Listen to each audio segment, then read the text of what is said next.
Super gene to evolution. अध्याय 36 cocoon से बाहर निकलना। अनुवादक 54,96,90,339। वेई वुफू ने बहुत तेजी से प्रतिक्रिया की, लगभग उसी क्षण जब उत्परिवर्तित प्राणी ने अपना कांटा उठाया। उसने एक हाथ छोड़ा और अपने बगल की रेत से एक कंकड़ पकड़ा और प्राणी द्वारा फेंके गए कांटे पर अपनी पूरी ताकत से फेंका। दुर्भाग्य से कंकड़ बहुत छोटा था और पर्याप्त मजबूत नहीं था। लाल कांटे से टकराने पर यह चूर्ण में बिखर गया, जिससे इसका प्रक्षेपवक्र थोड़ा विक्षेपित हो गया। लेकिन ये केवल एक मामूली विक्षेपण था। कांटा मूर्ति की ओर उड़ता रहा। ये सब वेई वुफू कर सकता था, क्योंकि उसके पास उपयोग करने के लिए कुछ भी नहीं था और उसके पैर हिलने में असमर्थ थे। वह फेंके गए कांटे को पकड़ नहीं सका। कांटा मूर्ति में घुस गया और वास्तव में उसमें छेद कर गया, जिससे वेई वुफू कुछ हद तक स्तब्ध रह गया। आदिम अंडे साधारण लगते थे, लेकिन वास्तव में असाधारण थे। उनकी ताकत सामान्य स्टील म्यूटेंट अंडे की तुलना में बहुत अधिक थी, और उन्होंने जो मूर्तियां बनाईं वे सामान्य स्टील बॉडी की तुलना में अधिक टिकाऊ थीं। हालांकि उत्परिवर्तित प्राणी मिश्र धातु स्तर का था, लेकिन पत्थर की वजह से कांटे की ताकत कुछ हद तक कम हो गई थी, और मूर्ति की अपनी मजबूती को देखते हुए इसे इतनी आसानी से छेदा नहीं जाना चाहिए था। जिस आसानी से इसे छेदा गया, उसका मतलब केवल यह था कि मूर्ति की ताकत वेई वुफू की अपेक्षा से बहुत कम थी। ये कैसे हो सकता है? ये सही नहीं है, तुलना बहुत कमजोर है। वेई वुफू खुद से बुदबुदाने से खुद को रोक नहीं सका। वह जो सोच रहा था वह ये था कि ताकत इतनी कम क्यों थी। कुछ गड़बड़ थी। दूसरों की तुलना में जिन्होंने प्राइमल अंडे का उपयोग करके मूर्तियां बनाई थीं, लिन शेन की मूर्ति बहुत कमजोर थी। किसी कारण से उसने जो कहा वह अलग निकला। उत्परिवर्तित प्राणी को लिन शेन से कुछ विशेष लगाव था। उसे नहीं पता था कि ऐसा इसलिए था क्योंकि लिन शेन ने उसके दबाव बिंदु पर प्रहार किया था या किसी और कारण से। भले ही मूर्ति को छेद दिया गया था, लेकिन उत्परिवर्तित प्राणी अथक था और वेई वुफू को कदम दर कदम मूर्ति की ओर खींचता रहा। अपने पैरों से बल लगाने में असमर्थ और अपनी बाहों से प्राणी के पैरों को लपेटे हुए, वेई वुफू उसे मूर्ति की ओर बढ़ने से नहीं रोक सका। जैसे ही वेई वुफू का दिमाग उत्परिवर्तित प्राणी को रोकने और समय खरीदने का तरीका खोजने लगा, प्राणी अचानक अपने आप रुक गया। क्या हुआ था इस बारे में अनिश्चित, वेई वुफू ने मूर्ति की स्थिति को देखने के लिए अपना सिर उठाया। ये जानना चाहा कि क्या हुआ था और उत्परिवर्तित प्राणी अपने आप क्यों रुक गया था। उस दिशा में देखते हुए वेई वुफू ने देखा कि मूर्ति में फंसा लाल कांटा अब भाप छोड़ रहा था, जो पल पल सघन होता जा रहा था। थोड़ी ही देर में लाल कांटे का धातु का शाफ्ट धीरे धीरे सुनहरा लाल हो गया, रंग में चमकीला होता गया, जो लाल गर्म स्टील जैसा दिख रहा था। वास्तव में वेई वुफू और उत्परिवर्तित प्राणी दोनों ने लाल कांटे से निकलने वाली चिलचिलाती गर्मी को महसूस किया था, अन्यथा प्राणी रुकता ही नहीं। कुछ ही पलों में लाल कांटा पूरी तरह से पारदर्शी सोने में बदल गया था, जो तीव्र गर्मी के तहत अपने पिघलने बिंदु के करीब पहुंचने वाले स्टील की तरह दिखता था। वेई वुफू को यह समझना मुश्किल हो गया कि इतना अधिक तापमान क्यों था। बेस म्यूटेशन स्टील फोजिंग नहीं था। इतने अधिक तापमान पर लोग राख में बदल जाएंगे। बेस म्यूटेशन से गुजरना तो दूर की बात है। क्या ये हो सकता है कि प्राइमल एग की ऊर्जा बहुत अधिक है, जिससे इतनी अधिक गर्मी पैदा हो रही है? तब लिन शेन को बर्बाद होना ही चाहिए। कोई आश्चर्य नहीं कि जो लोग अतीत में बेस म्यूटेशन नंबर 14 से गुजरने की कोशिश करते थे, वे सभी मर गए। इतनी भयानक ऊर्जा के साथ लोगों की तो बात ही छोड़िए, यहाँ तक कि एक स्टील बॉडी भी इसका सामना नहीं कर पाएगी और पिघल जाएगी। वेई वुफू ने खुद को अंधेरे में सोचा। उत्परिवर्तित प्राणी भी लाल गर्म कांटे को हैरान चेहरे के साथ देख रहा था। कांटा उसके शरीर जितना ही कठोर था, और अगर कांटा उस तरह से जल सकता था तो उसका भी यही हश्र होगा, जिसने उसे अनिश्चित और सतर्क बना दिया। दृश्य एक भयानक शांति में बदल गया। जीवन मृत्यु संघर्ष की तात्कालिकता गायब हो गई, फिर भी तनाव और भी बढ़ गया।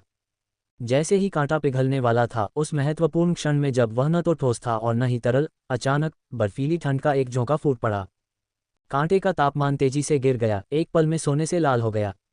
ठंडा होने के बाद, हालांकि अभी भी लाल, कांटा अर्धपारदर्शी हो गया, जैसे कि वह धातु से क्रिस्टल में बदल गया हो। उत्परिवर्तित प्राणी की आंखों में एक जंगली खुशी का भाव दिखाई दिया। ऐसा लग रहा था कि उसका कांटा वास्तव में क्रिस्टल बेस सामग्री बन गया था। क्रैक! जैसे ही उत्परिवर्तित प्राणी अपने आश्चर्य में आनंदित हो रहा था, कांटा अचानक टूट गया, जैसे टेम्पर्ड ग्लास अनगिनत क्रिस्टलीय कणों में टूटकर रेत पर गिर गया हो। लिन शेन, क्या वह मर गया है? वेई वुफू ने यह दृश्य देखा। उसे लगा कि मूर्ति के अंदर लिन शेन निश्चित रूप से मर गया होगा। चूंकि मिश्र धातु का कांटा भी इस तरह खत्म हो गया था, इसलिए मूर्ति के अंदर लिन शेन निश्चित रूप से मर गया होगा। भले ही लिन शेन शुरुआती अत्यधिक गर्मी को झेल सकता था, लेकिन वह अंतिम ठंड से बच नहीं सकता था। यह उल्लेख नहीं करना चाहिए कि लिन शेन में बेस म्यूटेशन नहीं है, यहाँ तक कि मिश्र धातु म्यूटेटर भी शायद जीवित नहीं बचेंगे, और मिश्र धातु का कांटा इसका सबसे अच्छा सबूत था। उत्परिवर्तित प्राणी भी ऐसा ही सोचता हुआ प्रतीत हुआ, क्योंकि उसकी नज़र मूर्ति से हटकर वेई वुफू पर चली गई थी, जो उसके पैर को गले लगा रहा था। क्रैक, एक और तीखी आवाज ने वेई वुफू और उत्परिवर्तित प्राणी का ध्यान वापस मूर्ति की ओर खींचा। एक पल में मूर्ति पर घनी दरारें दिखाई दी और अगले ही पल पूरी मूर्ति एक धमाके के साथ टूट गई, जिससे एक आकृति प्रकट हुई जो उसके भीतर समा गई थी। कवच, जो दर्पणों से बना हुआ था, एक लंबे और मजबूत शरीर से कसकर चिपका हुआ था, जो दर्पणों से बने कवच की तरह अलग अलग कोनों से सूरज की रोशनी में चमक रहा था, स्वप्निल और मंत्रमुग्ध करने वाला। कवच पर प्रतिबिंबित आकाश और समुद्र ने इसमें रहस्य और गहराई का माहौल जोड़ दिया। उत्परिवर्तित प्राणी लिनशेन को घूर रहा था, अवचेतन रूप से अपना पैर उठाकर उस पर हमला करना चाहता था, लेकिन उसे एहसास हुआ कि उसका पैर अभी भी वेई वुफू द्वारा मजबूती से पकड़ा हुआ था।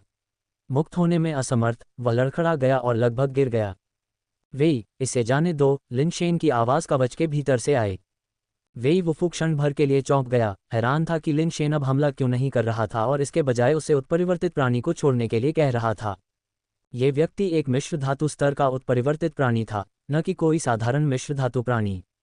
प्राइमल एग से स्टील लेवल बेस म्यूटेशन में वास्तव में अपने स्तर से परे मारने की क्षमता हो सकती है, लेकिन यह आसान नहीं था। इसके अलावा चूंकि प्रतिद्वंद्वी एक मिश्र धातु उत्परिवर्तित प्राणी था और लिनशेन ने बेस म्यूटेशन में स्टील लेवल बनने में सफलता प्राप्त की थी, इसलिए वह संभवतः इतना मजबूत नहीं होना चाहिए था। फिर भी वेई वुफू ने लिनशेन के निर्देशानुसार जाने दिया और उत्परिवर्तित प्राणी, जो अब ताकत से मुक्त हो चुका था, तुरंत लिनशेन की ओर नहीं बढ़ा। इसकी माणिक जैसी आंखें अनिश्चित रूप से लिनशेन को देख रही थीं। इसने लिनशेन पर हमला नहीं किया, लेकिन दूसरी ओर लिनशेन ने उसकी ओर कदम बढ़ाया। प्रत्येक कदम के साथ उसके शरीर पर दर्पण जैसा स्टील कवच अनंत गर्मी विकीर्ण करने लगा, जो लाल सुनहरा फिर सुनहरा पीला हो गया। कवच की चमक अपनी गर्मी के साथ जीवन से जलते हुए एक पवित्र योद्धा की तरह लग रही थी। उत्परिवर्तित प्राणी सहज रूप से आधा कदम पीछे हट गया। अगले ही पल जीव अपनी कायरता पर क्रोध से भर गया। ऐसा लग रहा था कि वह ये स्वीकार करने में असमर्थ था कि वह एक स्टील जीव से डर गया था। जैसे ही वह लिनशेन पर पागलों की तरह हमला करने वाला था, उसने अचानक लिनशेन के चमचमाते कवच से हिंसक रूप से सफ़ेद भाप उठते हुए देखा। चमचमाते कवच पर तापमान तेजी से गिर रहा था, अब उसकी चमकीली चमक दिखाई नहीं दे रही थी। उत्परिवर्तित जीव ने लिनशेन को बढ़ते कोहरे के बीच से आते देखा। उसकी पुतलियां हिंसक रूप से सिकुड़ गईं, मानो उसने कुछ बहुत ही भयानक देखा हो। क्षणभंगुर दृश्यता में, जहां कोहरा स्पष्ट नहीं हो सकता था, लिनशेन का कवच एक अर्ध पारदर्शी क्रिस्टल अवस्था में दिखाई दिया। बस इस दृश्य को देखकर उत्परिवर्तित जीव ने आवारा कुत्ते की तरह तेजी से पीछे हटने में संकोच नहीं किया, मुड़ गया और समुद्र में डूब गया, हताश होकर गहरे पानी की ओर गोता लगाने लगा। Crystal base level. वेई वुफू ने लिनशेन को देखा जो कोहरे से बाहर आया था। अर्धपारदर्शी क्रिस्टलीय कवच सूरज की रोशनी में एक स्पष्ट और उज्ज्वल चमक बिखेर रहा था, जो दर्पण कवच की तुलना में और भी अधिक स्वप्निल और अथाह था। अध्याय 37 सुपर बेस चेंज। अनुवादक 54,96,90,339। वेई, मैं तुम्हें अपनी पीठ पर उठा लूंगा, चलो पहले कोई छिपी हुई जगह ढूंढते हैं। लिनशेन ने वेई वुफू के पास जाकर अपना हाथ आगे बढ़ाया। मेरे पास हाथ हैं। वेई वुफू ने अपने शरीर को दोनों हाथों से सहारा दिया और आगे की ओर रेंगते हुए आगे बढ़ा, फिर भी बहुत तेजी से आगे बढ़ रहा था। लिनशेन लगभग उसके साथ नहीं चल पा रहा था, यहाँ तक कि दो पैरों पर चलते हुए भी। दोनों ने रीफ क्षेत्र में अपना रास्ता बनाया और अंततः एक अपेक्षाकृत छिपी हुई चट्टान के पीछे छिप गए। जैसे जैसे वे यात्रा कर रहे थे, लिनशेन के शरीर पर अर्धपारदर्शी कवच धीरे धीरे धुंधला हो गया और अब बिल्कुल भी पारदर्शी नहीं था। थोड़ी देर बैठने के बाद ये पहले के दर्पण जैसे स्टील कवच जैसा दिखने लगा। बेशक लिनशेन संभवतः क्रिस्टल बेस स्तर पर नहीं हो सकता था, ये बस बहुत समान लग रहा था। चट्टान के सहारे झुकते हुए लिनशेन ने अपनी कलाई घड़ी पर प्रदर्शित जानकारी की जांच की। उपयोगकर्ता सुपर बेस स्टील क्रिएचर इवोल्वेबल। ताकत 11, गति 11, कठोरता 11, कठोरता 11, बेस म्यूटेशन दर 1%, जीवन रूप सैद्धांतिक जीवन शक्ति सीमा 200 वर्ष, base change talent super base change. Super base steel creature एक और शब्द था जिसके बारे में लिनशेन ने नहीं सुना था, जिसके बारे में उनका अनुमान था कि यह म्यूटेशन से मेल खा सकता है या शायद म्यूटेशन से एक ग्रेड ऊपर हो सकता है। क्या ये सुपर बेस असफल सुपर बेस इवोल्यूशन के ऑनफायर सीड से संबंधित हो सकता है? लिनशेन ने अनुमान लगाया। चारों ओर 11 थे, जो लिनशेन द्वारा स्टील लेवल पर सुने गए पूर्ण मानों से थोड़ा अधिक था। डेथ पाउडर के पिछले मामले को एक उदाहरण के रूप में देखते हुए लिनशेन को आश्चर्य नहीं हुआ। बेस म्यूटेशन रेट शब्द कुछ ऐसा था जिसके बारे में लिनशेन ने पहले भी सुना था, लेकिन इतने विस्तृत डेटा के साथ नहीं। स्टील लेवल से अलॉय लेवल तक आगे बढ़ने के लिए बेस म्यूटेशन फ्लूइड को अवशोषित करने की आवश्यकता होती है। जितना अधिक बेस म्यूटेशन फ्लूइड अवशोषित होगा और इसकी गुणवत्ता जितनी बेहतर होगी, अलॉय लेवल तक आगे बढ़ने की सफलता दर उतनी ही अधिक होगी। ऐसा लगता था कि यह बेस म्यूटेशन दर बेस म्यूटेशन द्रव को अवशोषित करने के बाद सफल बेस म्यूटेशन की संभावना का प्रत्यक्ष प्रतिनिधित्व था। जीवन रूप सैद्धांतिक जीवन शक्ति सीमा सैद्धांतिक अधिकतम जीवन काल को संदर्भित करती है। बेस म्यूटेशन से पहले यह 100 साल था, अब ये 200 साल है, दोगुना हो गया है। Base change talent super base change ने लिन शेन के स्टील बॉडी को क्रिस्टल बेस लेवल पर दिखाया। विस्तृत जानकारी के बिना सुपर बेस चेंज की अपनी समझ के आधार पर लिन शेन ने सोचा कि यह टैलेंट कुछ हद तक ग्लास पर इस्तेमाल की जाने वाली टेम्परिंग प्रक्रिया या स्टील फोजिंग के दौरान आमतौर पर लागू होने वाले हीट ट्रीटमेंट के समान है।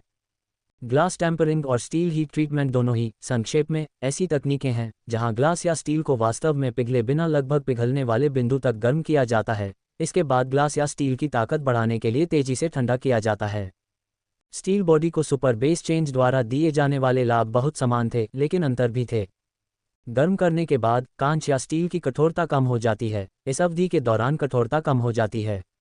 तेजी से ठंडा होने के बाद ही कठोरता बढ़ती है। सुपर बेस चेंज के साथ गर्म करने की प्रक्रिया के दौरान न केवल कठोरता कम नहीं हुई, बल्कि बढ़ती रही। तेजी से ठंडा होने के बाद कठोरता और भी अधिक बढ़ गई। ये केवल कठोरता में सुधार नहीं था, इस प्रक्रिया के दौरान सभी आंकड़े काफ़ी बढ़ गए, साथ ही गति और ताकत भी एक साथ बढ़ गई। सुपर बेस चेंज में भी इसकी कमियां थीं। कांच और स्टील एक बार गर्मी से उपचारित होने के बाद सामान्य रूप से बढ़े हुए प्रभावों को स्थायी रूप से बनाए रखते थे। हालांकि सुपर बेस चेंज अनिश्चित काल तक अपना प्रभाव बनाए नहीं रख सकता था और धीरे धीरे अपनी पिछली स्थिति में वापस आ जाता था। इसके अलावा सुपर बेस चेंज का उपयोग करने से बहुत अधिक ऊर्जा खर्च होती थी। ठीक अभी की तरह लिन शेन को लगा कि उसका शरीर खोखला हो गया है और उसे बहुत भूख लगी है। वह स्टील बॉडी की स्थिति को बनाए रखने के लिए भी संघर्ष कर रहा है। अपने स्टील बॉडी को निष्क्रिय करने के बाद लिन शेन ने स्टील थॉर्न टर्टल से कुछ बेस म्यूटेशन फ्लूइड निकाला जिसे उसने पहले इकट्ठा किया था और उसे निगल लिया। अगर विकल्प दिया जाता तो लिन शेन इस अप्रसंस्कृत बेस म्यूटेशन फ्लूइड को सीधे पीना नहीं चाहते, लेकिन अभी उनके पास कोई विकल्प नहीं था। वे केवल अपनी ऊर्जा को फिर से भर सकते थे। कई घूंट पीने के बाद बेस म्यूटेशन फ्लूइड उनके पेट में चला गया और लिन शेन को ऐसा महसूस हुआ जैसे पानी में मिला सूखा स्पंज तेजी से तरल पदार्थ को सोख रहा हो। लगातार बेस म्यूटेशन फ्लूइड पीने से लिन शेन को लगा कि उनकी हालत में काफ़ी सुधार हुआ है। बेस म्यूटेशन फ्लूइड पीने के कुछ समय बाद ही उनकी कलाई घड़ी फिर से कंपन करने लगी। स्टील बेस म्यूटेशन फ्लूइड को अवशोषित करना, बेस म्यूटेशन दर जोड़ 0। स्टील बेस म्यूटेशन फ्लूइड को अवशोषित करना, बेस म्यूटेशन दर जोड़ 0। लिन शेन ने इतना बेस म्यूटेशन फ्लूइड पी लिया था, फिर भी उनकी बेस म्यूटेशन दर में कोई वृद्धि नहीं हुई थी। क्या आपको कुछ चाहिए? लिन शेन ने बेस म्यूटेशन फ्लूइड से भरा पानी का थैला वेई वुफू को दिया। वेई वुफू ने औपचारिकता नहीं निभाई, पानी की थैली ली, खूब पी, अपना मुंह पोंछा और उसे लिन शेन को लौटा दिया।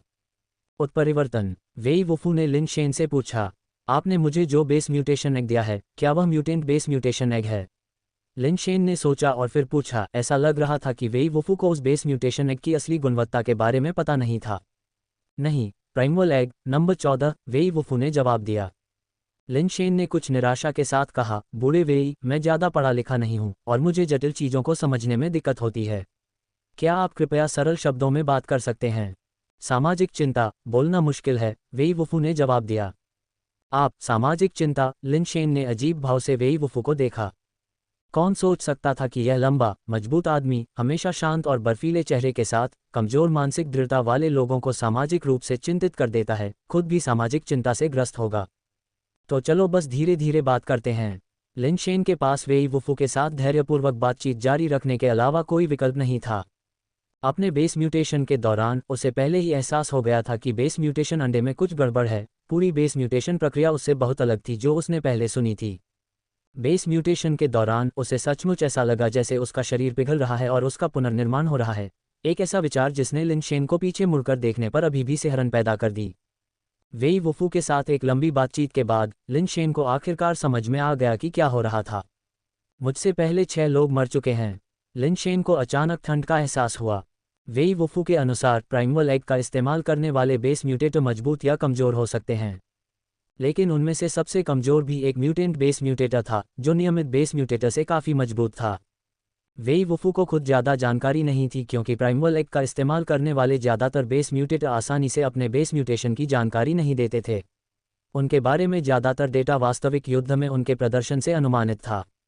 हालांकि एक बात तो तय थी, वेईवुफू एक बेस म्यूटेटर था जिसने प्राइमल एग का इस्तेमाल किया था, एक म्यूटेंट स्टील क्रिएचर के रूप में शुरुआत की और अलॉय लेवल पर आगे बढ़ने के बाद वह एक म्यूटेंट अलॉय क्रिएचर बन गया। वेईवुफू से लिन शेन ने एक बहुत ही महत्वपूर्ण जानकारी भी सीखी। म्यूटेंट बेस म्यूटेटर केवल म्यूटेंट प्राणियों से बेस म्यूटेशन फ्लूइड को अवशोषित करके अपने बेस म्यूटेशन दर को बढ़ा सकते हैं, नियमित बेस म्यूटेशन फ्लूइड उनके लिए अप्रभावी था। मुझे सुपर बेस प्राणी कहाँ मिलना चाहिए? लिन शेन ने खुद को मुस्कुराते हुए कहा, यह सुनिश्चित नहीं था कि उसकी वर्तमान स्थिति एक आशीर्वाद थी या अभिशाप।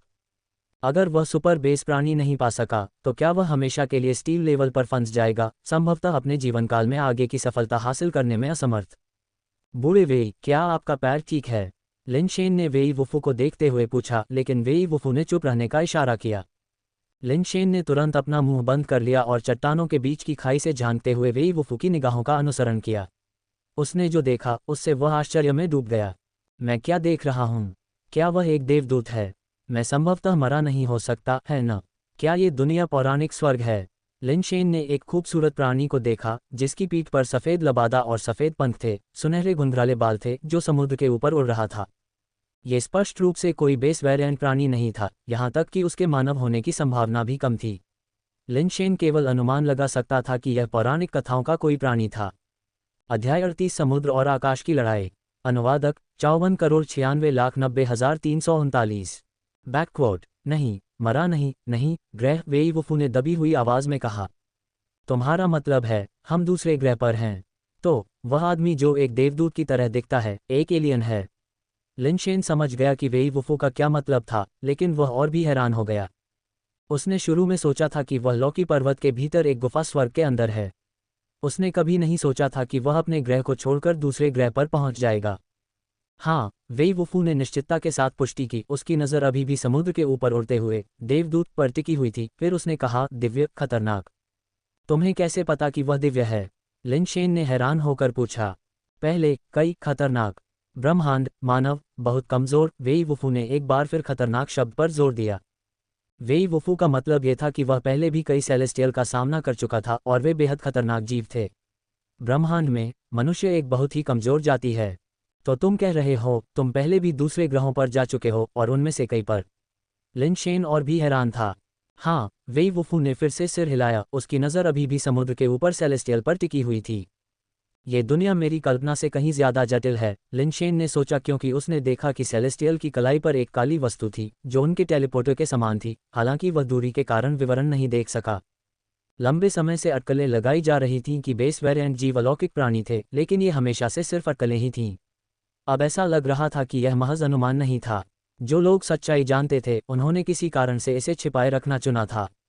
ऐसा लग रहा था कि सेलेस्टियल समुद्र की सतह पर कुछ खोज रहा था। वह कई बार आगे पीछे उड़ रहा था, लेकिन वह जो खोज रहा था उसे पाने में असमर्थ था। काफी देर तक समुद्र के ऊपर मंडराते रहने के बाद, जब लिन शेन को लगा कि सेलेस्टियल को वह नहीं मिला है जो वह चाहता था और वह उड़ने ही वाला था, तो उसने देखा कि सेलेस्टियल बीच हवा में ही रुक गया। वह क्या कर रहा है? लिन शेन दूरी के कारण हाथ बढ़ाने के सेलेस्टियल के इशारे का उद्देश्य नहीं समझ पाए। लिन शेन ने वेईवुफू की ओर देखा, जिसने अपना सिर हिलाया। ये दर्शाता है कि उसे भी नहीं पता कि सेलेस्टियल क्या कर रहा था। जब दोनों देख रहे थे, तो उन्होंने अचानक देखा कि सेलेस्टियल के नीचे समुद्र का पानी नाटकीय रूप से बढ़ने लगा, जिसमें लहरें पहले से कहीं ज्यादा बड़ी थीं। अचानक समुद्र की सतह एक स्प्रे में फट गई और एक विशाल आकृति लहरों के बीच से हवा में उछली, आकाश में मंडरा रहे सेलेस्टियल की ओर तेजी से बढ़ी। क्रिस्टल आधारित प्राणी। लिन शेन का मुंह क्रिस्टल आधारित प्राणी के आकार और सुंदरता को देखकर विस्मय में खुला रह गया। इसका पूरा शरीर एक नीला नीला रंग था, जो नीलम समुद्र जैसा था, बहुत कुछ पौराणिक क्रिस्टल निगलने वाले विशालकाय सर्प की तरह। इसके शरीर का वह हिस्सा जो समुद्र की सतह को तोड़कर बाहर आया था, पहले से ही दर्जनों मीटर लंबा था। सूर्य की रोशनी में इसके नीले शरीर के अनगिनत तराजू प्रकाश को प्रतिबिंबित कर रहे थे, जो अत्यंत चमकदार और शानदार था। इतना विशाल प्राणी, कौन जानता था कि इसका वजन कितने टन था? समुद्र से इसके उभरने की गति वास्तव में एक प्रकार की स्वर्ग भक्षण करने वाली भव्यता थी। लिन शेन सोचने से खुद को रोक नहीं पाया। ये कल्पना करना कठिन है कि इतने मजबूत गुरुत्वाकर्षण वाले ग्रह पर इतने विशाल आकार के जीव हो सकते हैं। क्या किसी ग्रह पर गुरुत्वाकर्षण जितना मजबूत नहीं होगा, जीव उतने ही छोटे नहीं होंगे? अगर मैं इस अजगर के बेस म्यूटेशन अंडे को ढूंढ सकता हूं और असीम शक्ति अनुबंध के साथ रक्त वाचा पर हस्ताक्षर कर सकता हूं, तो मेरी ताकत कितनी शक्तिशाली हो जाएगी। कितना अफसोस है अजगर का मुंह हवा में आकाशीय की ओर निगल रहा था, जो अजगर की तुलना में दयनीय रूप से छोटा था। अगले ही पल लिन शेन ने देखा कि सेलेस्टियल का सफ़ेद लबादा फट गया और उसके शरीर के भीतर से एक सफ़ेद जेड जैसा पदार्थ तेजी से बाहर निकल आया, जिसने उसे तुरंत पूरी तरह से ढंक दिया और सफ़ेद जेड के कवच में जम गया, यहाँ तक कि उसकी पीठ पर लगे पंख भी जेड की एक पतली परत से लिपटे हुए थे। दूर से सेलेस्टियल क्रिस्टलीय सफ़ेद जेड से गढ़ी गई एक देवदूत योद्धा की मूर्ति जैसा लग रहा था, जिसके राजसी रूप से पवित्रता झलक रही थी। अपने पंखों को फड़फड़ाते हुए सेलेस्टियल एक चौंके हुए हंस की तरह आसमान में उड़ गया और 1 फुट सफ़ेद जेड के साथ विशाल अजगर के सिर पर कदम रखा। बैकक्वोट अजगर मानो किसी भारी झटके से मारा गया हो, एक जबरदस्त धमाके के साथ वापस समुद्र में जा गिरा, जिससे कई दर्जन मीटर ऊंची लहरें उठीं। सेलेस्टियल ने हमला करने का मौका पकड़ा, पानी में अजगर पर हमला किया। इससे पहले कि वह उस तक पहुंचता, एक विशाल पूंछ अचानक उसके बगल की लहरों से बाहर निकली, जिसने सेलेस्टियल पर बहुत जोर से प्रहार किया। सेलेस्टियल के पास बचने का समय नहीं था। उसने झटका सहने के लिए अपने शरीर के सामने अपनी बाहें क्रॉस की और उसका शरीर तुरंत एक तोप के गोले की तरह उछल गया, जो समुद्र में गिरने से पहले हवा में दर्जनों मीटर तक उड़ गया। ऐसी भयानक ताकत से मारा जाना, यहाँ तक कि एक क्रिस्टल बेस लेवल भी इसका सामना नहीं कर सकता है ना, लिन शेन ने खुद से कहा। अजगर पलट गया और पानी की सतह के नीचे भी गोता लगा लिया। समुद्र और भी अधिक अशांत हो गया। अनगिनत भंवरों ने पानी के स्तंभों को फव्वारों की तरह हिलाया और उगल दिया, जैसे ज्वालामुखी का लगातार विस्फोट हो रहा हो, जिससे आसपास का समुद्र लगातार उफान पर था। ऐसा लग रहा था कि सेलेस्टियल मारा नहीं गया था और वास्तव में पानी के नीचे अजगर के साथ युद्ध में लगा हुआ था। उसके पास स्पष्ट रूप से पंख हैं, लेकिन वह समुद्र में उस crystal base level एजियोर giant Python से लड़ने के लिए अपने लाभ को त्यागना चुनता है। क्या वह दिमागहीन है या उसकी ताकत इतनी महान है कि वह पर्यावरणीय प्रभावों की उपेक्षा कर सकता है? लिन शेन ने सोचा। मजबूत, वेई वुफू ने केवल एक शब्द कहा और यह स्पष्ट नहीं था कि वह सेलेस्टियल या अजगर का उल्लेख कर रहा था। अजगर के शरीर के कुछ हिस्से कभी कभी सतह पर आ जाते थे, लेकिन सेलेस्टियल को पानी को तोड़ते हुए नहीं देखा जा सकता था। अचानक उथल पुथल भरे समुद्र में 100 मीटर से अधिक ऊंचे पानी के स्तंभ के साथ विस्फोट हो गया और सेलेस्टियल का शरीर उसमें से बाहर फेंक दिया गया। अजगर छाया की तरह तेज लहरों के बीच से फटा, अपना स्वर्ग निगलने वाला मुंह खोला और एक ही घूंट में सेलेस्टियल को पूरा निगल लिया। सेलेस्टियल की हालत ठीक नहीं लग रही है, लिन शेन ने मन ही मन सोचा। लेकिन अगले ही पल लिन शेन ने अजगर के पेट में एक बड़ा छेद देखा और सेलेस्टियल उस छेद से बाहर निकल आया। धमाका, अजगर का शरीर मुक्त रूप से नीचे गिरा, समुद्र की सतह पर गिर गया। उग्र लहरें समुद्र तट पर आ गईं और उस क्षेत्र में बाढ़ आ गई जहां लिन शेन और वेई वुफू छिपे हुए थे। सौभाग्य से लहर तेजी से आई और उतनी ही तेजी से पीछे हट गई। जब पानी पीछे हटा तो सेलेस्टियल को अजगर के शरीर को कदम दर कदम समुद्र तट पर घसीटते हुए देखा गया। हो सकता है कि लड़ाई में सेलेस्टियल ने बहुत ज्यादा ताकत खर्च कर दी हो या अजगर का शरीर बहुत भारी था। पानी की उछाल के बिना सेलेस्टियल उसे समुद्र तट तक खींच सकता था, फिर वह उसे आगे नहीं ले जा सकता था। धमाका, सेलेस्टियल सीधे जमीन पर गिर गया और समुद्र तट पर निश्चल पड़ा रहा।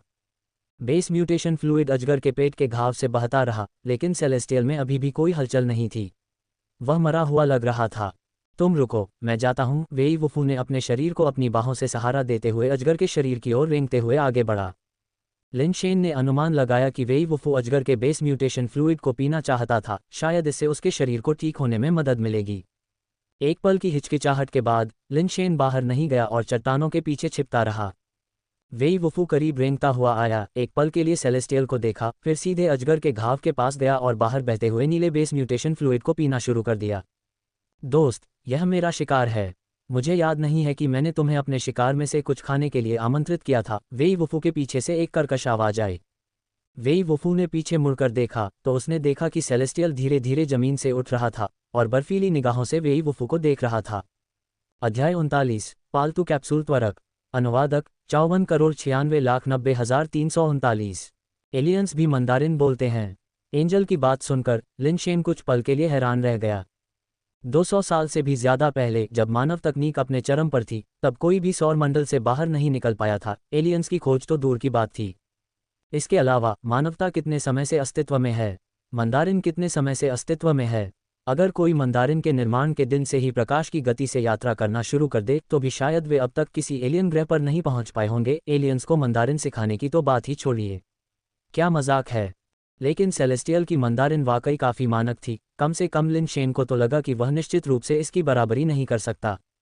अपने शरीर पर लगे जेड कवच को गायब होते और अपने मूल रूप में वापस आते हुए, अपने चेहरे पर मुस्कान लिए हुए, लिन शेन सेलेस्टियल को देखकर थोड़ा असहज महसूस करने से खुद को रोक नहीं पाया। वेई वुफू ने अपने मुंह से बेस म्यूटेशन फ्लूइड पोंछा और थोड़ा शर्मिंदा होते हुए कहा, तुम मर जाओ, बर्बाद हो जाओ। लिन शेन ने वेई वुफू को समझा।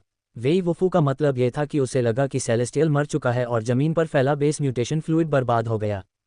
लेकिन सेलेस्टियल वेई वुफू को नहीं समझ पाया। शुरू में मुस्कुराता हुआ चेहरा धीरे धीरे ठंडा हो गया और उसने वेई वुफू को घूरते हुए कहा, तुम मुझे मरवाना चाहते हो। ऐसा लगता है कि मैंने तुम्हें दोस्त कहकर गलत किया। तुम जैसे बेकार इंसान मेरे दोस्त बनने के लायक नहीं हो, इसलिए तुम्हारे पास मरने के अलावा कोई विकल्प नहीं बचा है। लिन शेन को आखिरकार समझ में आ गया कि वेई वुफू सामाजिक रूप से चिंतित क्यों था। जिस तरह से वह बोलता था उससे सिर्फ उसे ही चिंता नहीं होती थी, दूसरे भी चिंतित होते थे। वेई वुफू को स्पष्ट रूप से लगा कि इसे समझाना बहुत मुश्किल है और उसने समझाना ही नहीं चुना। नाटक करो, तुम कमज़ोर, लेट जाओ, वेई वुफू ने कहा। सेलेस्टियल ने किसी तरह इसे समझ लिया और उसकी अभिव्यक्ति और भी ठंडी हो गई। तुम कह रहे हो कि मैं दिखावा कर रहा हूँ, मैं कमज़ोर हूँ और तुम चाहते हो कि मैं लेट जाऊँ और मर जाऊँ। तुम्हारे पास कोई ताकत नहीं है, वेई वुफू ने फिर कहा। ठीक है, ठीक है, ठीक है। एक अपंग मिश्र धातु मानव ये कहने की हिम्मत कैसे कर सकता है कि मैं कमज़ोर हूँ? फिर मैं तुम्हें दिखाऊंगा कि मुझ तियानशिन में ताकत है या नहीं। सेलेस्टियल ने सीधे बैठे हुए वेई वुफू पर मुक्का मारा। लिन शेन ने मदद करने या न करने में संकोच किया। तियानशिन नामक दिव्य प्राणी उससे 2 स्तर ऊपर, बहुत शक्तिशाली था। उसे विश्वास नहीं था कि वह तियानशिन को हराने के लिए 2 स्तर छलांग लगा सकता है। ऐसा लग रहा था कि वेई वुफू का चकमा देने का कोई इरादा नहीं था।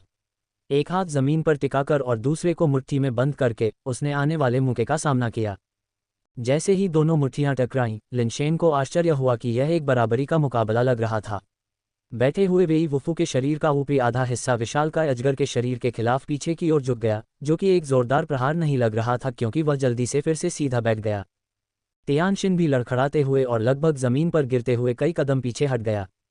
वेई वुफू अभी भी मिश्र धातु स्तर पर था, तियानशिन से एक स्तर नीचे, फिर भी यह संघर्ष बराबरी का था। लिन शेन को एहसास हुआ कि विशालकाय अजगर के साथ तियानशिन की हाल की लड़ाई ने उसे बहुत थका दिया था। अब वह पूरी तरह से थक चुका था और संभवतः घायल भी हो गया था, हालांकि यह सतह पर दिखाई नहीं दे रहा था। नाटक करना बंद करो, लेट जाओ, वेई वुफू ने तियानशिन से कहा। ये सुनकर तियानशिन ने अपने मुंह तक पहुंच चुके खून को जबरन निगल लिया, अपनी जगह पर खड़ा रहा और गुस्से में हंसा। ठीक है, ठीक है, ठीक है। एक अपंग मिश्र धातु रैंक का कचरा मेरा मजाक उड़ाने की हिम्मत कैसे कर सकता है? आज मैं तुम्हें दिखाऊंगा कि तुम जैसे कचरे को मारना कितना आसान है। ये कहते हुए तियानशिन ने कहीं से एक बंदूक निकाली और बैरल को वेई वुफू की ओर तानते हुए उसने ठंडे स्वर में कहा, तुम असभ्य किसान हो, क्या तुम पहचानते हो कि यह क्या है? स्वर्गीय लोग भी बंदूक का इस्तेमाल करते हैं। लिन शेन ने आश्चर्य से देखा। उसने सोचा था कि तियानशिन के शब्दों के बाद कुछ ऐसा होगा जो धरती हिला देगा, लेकिन ये केवल एक रिवॉल्वर निकला। पिस्तौल की शक्ति निश्चित रूप से वेई वुफू को नुकसान पहुंचाने के लिए पर्याप्त नहीं होगी, जो खुद की तरह एक उत्परिवर्तित मिश्र धातु म्यूटेटर है। लिन शेन हैरान था कि वह इस समय बंदूक क्यों निकालेगा, क्या ये किसी तरह की हाई-टेक लेजर गन हो सकती है? लिन शेन ने शुरू में सोचा था कि वह कुछ शक्तिशाली बेस म्यूटेशन पालतू जानवर लाएगा। पालतू कैप्सूल पिस्तौल। वेई वुफू शायद ही कभी पूरा वाक्य बोलता था, उसकी आंखें अधिक गंभीर दिखती थीं। मुझे उम्मीद नहीं थी कि तुम, एक जंगली और असभ्य गंवार, पेट कैप्सूल पिस्तौल को पहचानने की कुछ समझ रखते हो, तियानशिन ने थोड़े आश्चर्य के साथ कहा, लेकिन तुरंत अपने अहंकारी व्यवहार को वापस पा लिया और बंदूक पकड़ते हुए कहा, ये वास्तव में एक पेट कैप्सूल पिस्तौल है, लेकिन कोई साधारण नहीं, इसे एंजल रिवॉल्वर कहा जाता है। ये पैट्स की परिवर्तन गति को 44 तक बढ़ा देता है, जिसका अर्थ है कि यह क्रिस्टल बेस लेवल की गति से भी तेज है, जिससे पेट कैप्सूल बैरल से निकलने के तुरंत बाद ही पेट में बदल जाता है और यह 44 की गति से लक्ष्य तक पहुंच जाएगा। क्या आप समझते हैं कि इसका क्या मतलब है? वेई वुफू के जवाब का इंतजार किए बिना तियानशिन ने अशुभ रूप से कहा, और मेरी यह एंजल रिवॉल्वर, इसका आंतरिक संपीड़न स्थान 7 पेट कैप्सूल रख सकता है। अनुमान लगाओ कि मैंने इसमें कितने क्रिस्टल बेस लेवल पेट कैप्सूल लोड किए हैं। वेई वुफू चुप हो गया, बेशक वह जानता था कि इसका क्या मतलब है। एंजल रिवॉल्वर से निकली गोलियों से वह बच नहीं सकता था। अगर वह अपने शरीर से रोकने की कोशिश करता, भले ही वह अपने हाथ का इस्तेमाल ढाल के रूप में करता, फिर भी वह 44 की गति से उसकी ओर आ रहे क्रिस्टल बेस पालतू जानवरों का सामना नहीं कर सकता था। एंजल रिवॉल्वर के अंदर कितने क्रिस्टल बेस पालतू कैप्सूल थे, ये वास्तव में अब मायने नहीं रखता था, एक ही उसकी जान लेने के लिए काफ़ी था। और इसमें कोई संदेह नहीं था, सेलेस्टियल्स के पास क्रिस्टल बेस पालतू जानवर कैसे नहीं हो सकते थे। वे स्वाभाविक रूप से क्रिस्टल बेस स्तर के थे। दूसरी ओर लिन शेन हैरान और प्रसन्न दोनों था। उसने उम्मीद नहीं की थी कि पेट कैप्सूल पिस्तौल जैसी कोई चीज़ होगी। तियानशिन के विवरण के अनुसार पेट कैप्सूल पिस्तौल एक ऐसा उपकरण था जो पालतू जानवरों के परिवर्तन को तेज करता था और उन्हें शुरुआती गति देता था। 44 तक गति करने में सक्षम होने के कारण वह चीज़ वास्तव में भयानक थी। ये पालतू कैप्सूल को लड़ाकू रुख में बदलने के लिए कुंजियों का उपयोग करने से कहीं अधिक तेज थी और इसे बाधित करना लगभग असंभव था। हालांकि लिन शेन को अभी भी समझ नहीं आया। ऐसा लग रहा था कि पालतू कैप्सूल पिस्तौल का उपयोग करने के लिए पालतू जानवरों को उनके लड़ाकू रूप में बदलने के लिए चाबियों की आवश्यकता नहीं थी, इसलिए चाबियां रखने का क्या मतलब था। लेकिन ये कुछ ऐसा था जिसे देखकर लिन शेन खुश था। अगर ऐसा था तो उसे बस बंदूक छीनने की ज़रूरत थी और अंदर मौजूद सभी पालतू जानवर उसके हो जाएंगे, है ना? हाईटेक गैजेट्स मुझे पसंद हैं। लिन शेन बेस म्यूटेशन की शक्ति का उपयोग करते हुए अपने स्टील बॉडी में बदल गया। रहस्यमय स्टील सामग्री उसके शरीर से बह रही थी, उसके बाहरी हिस्से को ढांक रही थी और एक दर्पण जैसा कवच बना रही थी जो उसके पूरे व्यक्तित्व को घेरे हुए थी। अभी गोली मत चलाना, चलो बात करते हैं। हम वास्तव में जीत जीत की स्थिति के लिए सहयोग कर सकते हैं, दुश्मन होने की कोई ज़रूरत नहीं है। लिन शेन जल्दी से चट्टानों के पीछे से बाहर चला गया। उसे पालतू कैप्सूल को फायर करने से पहले तियानशिन के 7 कदम के भीतर जाना था। जब तियानशिन ने किसी और को आते देखा तो वह पहले तो चौंक गया, लेकिन जब उसने महसूस किया कि नवागंतुक स्टील के कवच में लिपटा हुआ था तो वह हंसी से आग बबूला हो गया। आज कौन सा दिन है कि सभी प्रकार के कचरे ने बाहर आकर मुझे घृणा करने की हिम्मत की। पहले एक अपंग मिश्र धातु, अब कुछ कचरा स्टील। मेरे साथ सहयोग करें। तुम जंगली समाज के बर्बर लोग, मैल और गंदगी, तुम्हें मेरे साथ सहयोग करने का क्या अधिकार है? क्या तुम सच में सोचते हो कि मैं घायल हूं इसलिए मैं तुम्हें नहीं मार सकता? मत जाओ, वापस जाओ। वेई वुफू ने लिन शेन को बाहर आते देख भौहें सिकोड़ लीं। वह जानता था कि हालांकि लिन शेन सिर्फ स्टील लेवल का था, अगर वह वास्तव में लड़ना शुरू कर देता तो अलॉय लेवल भी उसका मुकाबला नहीं कर सकता था। लेकिन आखिरकार उनके लेवल में स्पष्ट अंतर था। एक उत्परिवर्तित अलॉय प्राणी के खिलाफ उन दोनों के लिए यह बहुत कठिन काम था और उनके सामने ये तियानशिन उत्परिवर्तित अलॉय प्राणी की तुलना में संभालना बहुत मुश्किल था। लिन शेन ने पहले बहुत तेज गति दिखाई थी, लेकिन पेट कैप्सूल पिस्तौल की 44 गति की तुलना में ये बहुत धीमी थी। अध्याय 40 मित्र बनाना। अनुवादक 54,96,90,339। लिन शेन ने वेई वुफू को अनदेखा किया और चलते हुए कहा, क्या तुम्हें ये जानने की उत्सुकता नहीं है कि हम यहाँ क्यों आए हैं? मुझे परवाह नहीं है कि तुम यहाँ क्यों हो। तियानशिन स्पष्ट रूप से इसे नहीं मान रही थी। उसकी बंदूक अभी भी वेई वुफू पर निशाना साधे हुए थी, वह ट्रिगर खींचने वाली थी। उसके विचार में एक अक्षम मिश्र धातु स्तर भी लिन शेन एकमात्र स्टील स्तर से बड़ा खतरा था। क्या तुम जानते हो कि बेस वेरिएंट प्राणियों से अधिक उन्नत कोई प्राणी है? उसे मार दो और तुम कभी नहीं जान पाओगे कि वह प्राणी कहाँ है। लिन शेन ने अपनी बात तेज कर दी। वह वेई वुफू की जान बचा सकता था या नहीं, यह अब भाग्य पर निर्भर था। तुम किस बारे में बात कर रहे हो? तियानशिन ने वास्तव में अपनी उंगली रोक दी। हालांकि उसकी बंदूक वेई वुफू पर निशाना साधे रही, उसकी नज़र लिन शेन पर चली गई। ऐसा लगता है कि तुम समझ गए हो कि मेरा क्या मतलब है न? लिन शेन ने चलते हुए कहा। ऐसा लग रहा था कि वह वेई वुफू की ओर जा रहा है, जबकि वास्तव में वेई वुफू की स्थिति तियानशिन से 7 कदम की दूरी पर थी। तियानशिन ने उसे नहीं रोका और ठंडे स्वर में कहा, मुझे नहीं पता, लेकिन मुझे उम्मीद है कि जो तुम जानते हो वह तुम्हारे जीवन के बदले में मिल सकता है। बेस वेरिएंट प्राणियों से ऊपर एक और भी उच्चतर जीवन रूप है, तुम्हें उसके बारे में पता होना चाहिए, है न? लिन शेन ने कहा, यह सिर्फ एक किंवदंती है। मुझे मत बताओ कि इस ग्रह पर ऐसा कुछ है। तियानशिन ने अविश्वास से कहा, लेकिन ऐसा नहीं लग रहा था कि वह गोली चलाने वाली थी। अगर तुम्हें मुझ पर विश्वास नहीं है तो गोली चलाओ। लिन शेन वेई वुफू के पास पहुंच गई थी और उसने मन ही मन राहत की सांस ली। मुझे विश्वास हो या ना हो, यह मेरे ऊपर है, बस तुम जो कहने जा रहे हो उसे पूरा करो, तियानशिन ने कहा। मैं इसे समझा नहीं सकता। लिन शेन ने अपना सिर हिलाया। तुम समझा क्यों नहीं सकते? तियानशिन ने हैरान होकर पूछा। क्योंकि मैं और कुछ नहीं बना सकता, लिन शेन ने मुस्कुराते हुए कहा। तुम मौत को बुला रहे हो? लिन शेन द्वारा अपमानित महसूस करते हुए तियानशिन ने वेई वुफू को गोली मारने की जहमत नहीं उठाई, बंदूक को लिन शेन की ओर घुमाया और ट्रिगर खींच दिया। लिन शेन को वह प्रतिक्रिया मिली जो वह चाहता था। जैसे ही तियानशिन की उंगली ट्रिगर खींचने के लिए आगे बढ़ी, उसकी गति अचानक एक अकल्पनीय गति तक बढ़ गई। एंजल रिवॉल्वर की शूटिंग की गति 44 है, जो क्रिस्टल बेस से तेज है, लेकिन लिन शेन की गति अब 44 से आगे निकल गई, लगभग एक प्रेत की तरह। तियानशिन की उंगली ने ट्रिगर पूरी तरह से खींचा ही नहीं था कि लिन शेन उसके सामने आ गई। संदेह, आश्चर्य, अविश्वास और भय से भरी उसकी निगाहों के सामने लिन शेन की उंगली ने उसके शरीर पर एक क्यूपॉइंट को बुरी तरह से मारा। तियानशिन का शरीर तुरंत ही वहीं जम गया, ट्रिगर आधा खींच गया, आगे नहीं जा सका। असंभव, स्टील लेवल कचरा, इसकी इतनी गति कैसे हो सकती है? और इसके अलावा उस आदिम और असभ्य मानव जाति से। तियानशिन को लगा कि उसका विश्व दृष्टिकोण और ज्ञान पलट गया है। स्टील लेवल संभवतः इतना तेज नहीं हो सकता, यह एक कठोर नियम था। मनुष्यों का तो कहना ही क्या, जो ब्रह्मांड में थोड़े समय के लिए ही रहे थे, लेकिन ब्रह्मांड में अनगिनत युगों से विकसित हुई जातियां भी स्तरों के बीच की बाधाओं को नहीं तोड़ सकती थीं। तियानशिन को और भी अधिक हैरानी इस बात से हुई कि हालांकि वह घायल थी, लेकिन उसके शरीर की ताकत बनी हुई थी। स्टील लेवल, चाहे किसी भी तरीके से इस्तेमाल किया जाए, उसे एक ही वार से कैसे स्थिर कर सकता है, जिससे उसके लिए बोलना भी मुश्किल हो जाए। तियानशिन ने लिन शेन की ओर देखा, उसकी आंखें भ्रम और उलझन से भरी हुई थीं। वेई वुफू की आंखें भी इसी तरह जटिल थीं क्योंकि वह चुपचाप सोच रहा था, यह आदमी और भी ज्यादा अपमानजनक होता जा रहा है। लिन शेन ने परवाह नहीं की कि वे क्या सोचते हैं और धीरे धीरे तियानशिन के हाथ से पेट कैप्सूल गन को हटाने के लिए आगे बढ़ा। लिन शेन के विचार में बिना कारपेस के एक सेलेस्टियल को संभालना बेस वेरिएंट क्रिएचर से कहीं ज्यादा आसान था। तियानशिन का शरीर अविश्वसनीय रूप से लचीला था, एक अलॉय लेवल हथियार से एक वार शायद उसे नुकसान नहीं पहुंचाएगा, लेकिन वह कमजोर थी। एक्यूपॉइंट सीलिंग नर्म लक्ष्यों पर बेहतर काम करती थी। वे जितने कठोर होते थे, उन्हें सील करना उतना ही मुश्किल होता था, जितना नर्म होता था उतना ही आसान होता था। यहाँ तक कि सबसे लचीला प्राणी तलवारों और बंदूकों से अप्रभावित आसानी से हार मान लेगा यदि आप उनकी कमजोरियों को खोज लें। कभी कभी लिन शेन खुद महसूस करते हैं कि एक्यूपॉइंट को सील करने की क्षमता मानव स्वभाव की तरह ही है।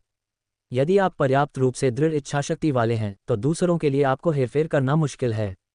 लेकिन यदि आप बहुत कमजोर इच्छाशक्ति वाले हैं, भले ही आप स्वाभाविक रूप से मजबूत हों, फिर भी आपको हेरफेर करना आसान है। कमजोरों को धमकाना और मजबूत लोगों से डरना मानव स्वभाव है। वेई, क्या तुम जानते हो कि इसका इस्तेमाल कैसे किया जाता है?